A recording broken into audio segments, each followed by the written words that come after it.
नमस्कार दोस्तों, कैसे आप। साथियों, महाभारत का युद्ध विश्व का सबसे बड़ा और भयंकर युद्ध था। इस युद्ध में कई ऐसे रहस्यमय अस्त्र शस्त्र का प्रयोग किया गया था जिसकी जानकारी का रहस्य वैज्ञानिक अभी भी नहीं समझ पाए हैं। हमारे धर्म ग्रंथों में इसका वर्णन किया गया है कि महाभारत काल में परमाणु अस्त्र, विमान और जहाज थे। आइए जानते हैं इस खास रहस्य के बारे में। महाभारत काल में समुद्री जहाज, विमान और परमाणु अस्त्र और दिव्यास्त्र होने की बात कही जाती है। क्या है इन बातों में सच्चाई? महाभारत काल पर विद्वानों ने कई पुस्तकें भी लिखी है और उनमें ये सिद्ध करने का प्रयास भी किया गया है। अब सवाल ये उठता है कि क्या सचमुच ही हमारी आज की जो टेक्नोलॉजी है उससे कहीं ज्यादा उन्नत थी उस समय की टेक्नोलॉजी? तो आइए जानते हैं महाभारत काल में जहाज, विमान और परमाणु अस्त्र आदि के होने के प्रमाण के बारे में। परमाणु बम। मोहनजोदड़ो में कुछ ऐसे कंकाल मिले थे जिसमें रेडिएशन का असर होने की बात कही जा रही थी। महाभारत में सौप्तिक पर्व के अध्याय 13 से 15 तक ब्रह्मास्त्र के परिणाम दिए गए हैं। ये परिणाम ऐसे ही हैं जैसा कि वर्तमान में परमाणु अस्त्र छोड़े जाने के बाद घटित होते हैं।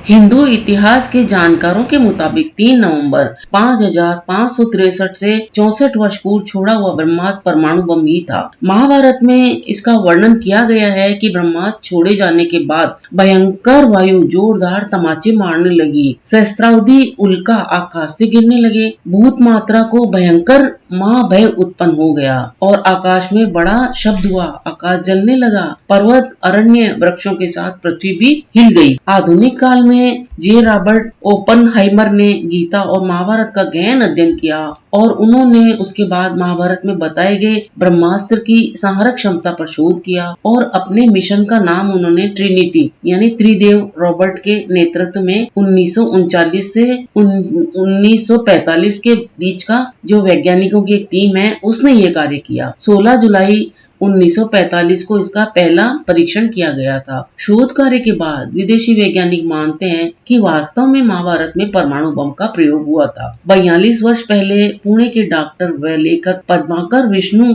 वर्तक ने अपने शोध कार्य के आधार पर यह भी कहा था कि महाभारत के समय जो ब्रह्मास्त्र इस्तेमाल किया गया था वह परमाणु बम के समान ही था। डॉक्टर वर्तक ने 1969 से 70 के बीच में एक किताब लिखी, स्वयंभू। इसमें उसका उल्लेख मिलता है। प्राचीन भारत में कहीं कहीं ब्रह्मास्त्र के प्रयोग किए जाने का वर्णन मिलता है। रामायण में भी मेघनाथ से युद्ध हेतु लक्ष्मण ने जब ब्रह्मास्त्र का प्रयोग करना चाहा तब श्री राम जी ने उन्हें यह कहकर ही रोका था कि अभी इसका प्रयोग उचित नहीं है क्योंकि इससे पूरी लंका साफ हो जाएगी और बहुत अधिक नुकसान होगा। एरिक वॉन अपनी बेस्ट सेलर पुस्तक चैरियट्स ऑफ गाइड्स में लिखते हैं कि लगभग 5000 वर्ष पुरानी महाभारत के तात्कालीन कालखंड में कोई योद्धा किसी ऐसे अस्त्र के बारे में कैसे जानता था कि जिसे चलाने से 12 साल तक उस धरती पर सूखा पड़ जाता था। ऐसा कोई अस्त्र जो इतना शक्तिशाली हो कि माताओं के गर्भ में पलने वाले शिशु को भी मार सके। इसका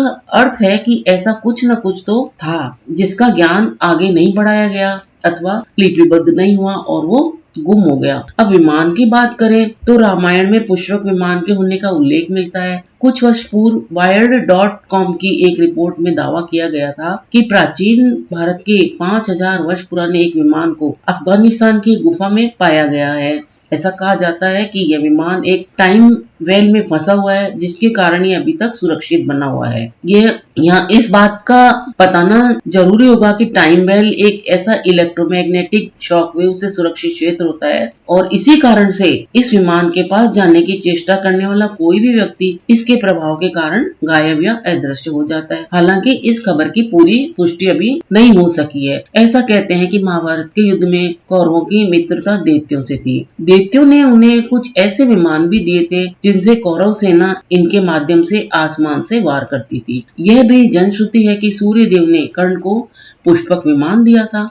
महाभारत की एक कथा के अनुसार अर्जुन और श्री कृष्ण एक उड़ने वाले विमान के माध्यम से इंद्रलोक जाते हैं। यह विमान जमीन और आसमान दोनों जगह चलता था। एक अन्य कथा के अनुसार जब इंद्रदेव छल के माध्यम से कर्ण से कवच और कुंडल मांग लेते हैं, कर्ण जब उन्हें वो दे देते हैं तो इंद्र अपने विमान से भागने लगते हैं। बीच रास्ते में एक आकाशवाणी होती है कि इंद्र, तूने यह छल किया है, अतः तेरा यान यही भूमि में धंसा रहेगा जब तक कि तू कवच और कुंडल के बदले में कर्ण को कुछ दे नहीं देता। ऐसे में इंद्र वचन देते हैं कि कर्ण को अमोघ अस्त्र देने का तभी फिर उनका विमान आगे बढ़ता है और वे उसी विमान से लौटकर कर्ण को अमोघ अस्त्र देते हैं जाकर। प्राचीन भारत के शोधकर्ता मानते हैं कि रामायण और महाभारत में विमान होते थे जिनके माध्यम से विशिष्ट जन एक स्थान से दूसरे स्थान पर सुगमता से यात्रा कर लेते थे। विष्णु, रावण, इंद्र, बाली आदि सहित कई देवी और देवताओं के अलावा मानवों के पास अपने खुद के विमान भी हुआ करते थे। विमान से यात्रा करने की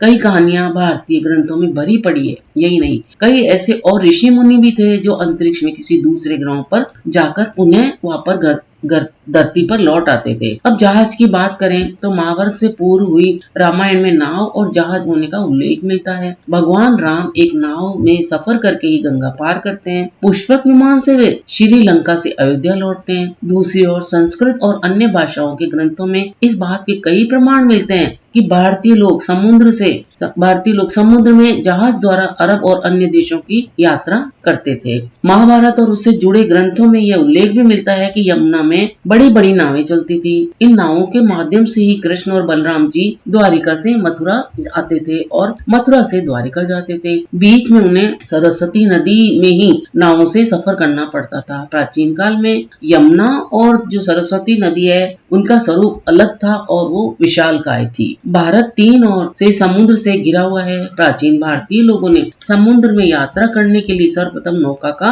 निर्माण किया था। वैदिक युग के जनसाधारण की छवि नाविकों की ही है जो सरस्वती घाटी सभ्यता के ऐतिहासिक अवशेषों के साथ मेल खाती है। भारत में नौवहन की कला और नौवहन का जन्म 6000 वर्ष पहले सिंध नदी में हुआ था। अंग्रेजी शब्द नेविगेशन का उद्गम संस्कृत शब्द नवगति से हुआ है। नेवी शब्द नौ से निकला है और दुनिया का सबसे पहला नौवहन संस्कृत शब्द नवगति से उत्पन्न हुआ है। ये शब्द नौसेना भी संस्कृत शब्द से ही उत्पन्न हुआ है। कुछ विद्वानों का मत है कि भारत और शतेल अरब की खाड़ी तथा फरात नदी पर बसे प्राचीन जो खल्द देश के बीच ईसा से 3000 वर्ष पूर्व जहाजों से आवागमन होता था। भारत के प्राचीनतम ग्रंथ ऋग्वेद में जहाज और समुद्री यात्रा के अनेक उल्लेख मिलते हैं। ईसा पूर्व 4th शताब्दी में भारत अभियान से लौटते समय सिकंदर महान के सेनापति निकार्स ने अपनी सेना को समुद्र मार्ग से स्वदेश भेजने के लिए भारतीय जहाज का बड़ा बेड़ा एकत्रित किया। ईसा पूर्व 2य शताब्दी में निर्मित सांची स्तूप के पूर्व तथा पश्चिमी द्वारों पर अन्य मूर्तियों के मध्य जहाजों की प्रतिकृतियां भी है। भारतवासी जहाजों पर चढ़कर समुद्र जल युद्ध करते थे। यह ज्ञात है वैदिक साहित्य में तुग्र ऋषि के उपाख्यान में। रामायण में केवटों की कथा से तथा लोक साहित्य में रघु की दिग्विजय से स्पष्ट हो जाती है कि भारत में सिंधु, गंगा, सरस्वती और ब्रह्मपुत्र ऐसी नदियां जिस पर पौराणिक काल में नौका, जहाज आदि के चलने का उल्लेख भी मिलता है। और दोस्तों, अब इन सभी घटनाओं से हमें ये सिद्ध हो जाता है कि महाभारत काल, रामायण काल में ऐसी उन्नत जो थी टेक्नोलॉजी थी हमारे देश में जो आज भी वैज्ञानिकों की समझ से परे है। दोस्तों, आपको ये जो हमारे देश की जो उन्नत टेक्नोलॉजी की जानकारी है और महाभारत युद्ध के समय की जो जानकारी है वो अगर अच्छी लगी हो तो मेरे इस वीडियो को लाइक, शेयर, सब्सक्राइब करना ना भूले। अपना कीमती समय देकर वीडियो देखने के लिए आपको बहुत बहुत धन्यवाद।